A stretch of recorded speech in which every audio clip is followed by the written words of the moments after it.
Céline, pourquoi c'est important d'être là aujourd'hui? Alors c'est important parce que ce projet de loi est vraiment un projet de loi liberticide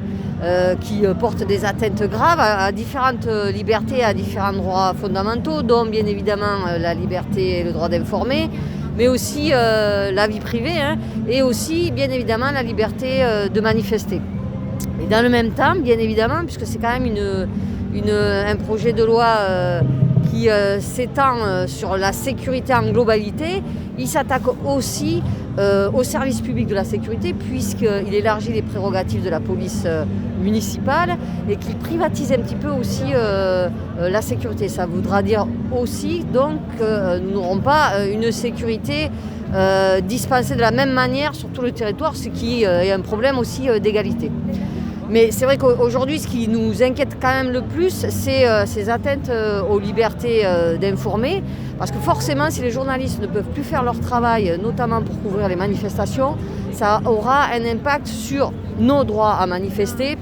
Et quand on sait qu'il y a de nombreuses violences policières, on l'a vu d'ailleurs ces derniers temps, eh bien forcément, on ne peut que s'imaginer que malheureusement, si c'est mis en place, c'est bien aussi pour faire perdurer ces violences policières. Et nous, en tant que militants et militantes, de nombreuses fois, notamment lors des manifestations sur la loi travail, on a pu aussi faire relaxer des camarades qui avaient été mis en garde à vue, qui avaient été traînés devant les tribunaux, à qui on reprochait des faits qu'ils n'avaient absolument pas commis. Et grâce à des images, que ce soit d'ailleurs de manifestants ou des images de journalistes, on a pu faire valoir au tribunal que justement ce n'étaient des personnes qui ne faisaient que manifester de manière pacifique. Donc c'est vraiment aussi un moyen de défense pour nous. Et comme je le disais, c'est vraiment une attaque en règle des droits et de la liberté de manifester, parce que si demain on ne peut plus manifester en toute sécurité, puisque normalement quand même les forces de l'ordre sont là aussi pour assurer le déroulement en toute sécurité des manifestations.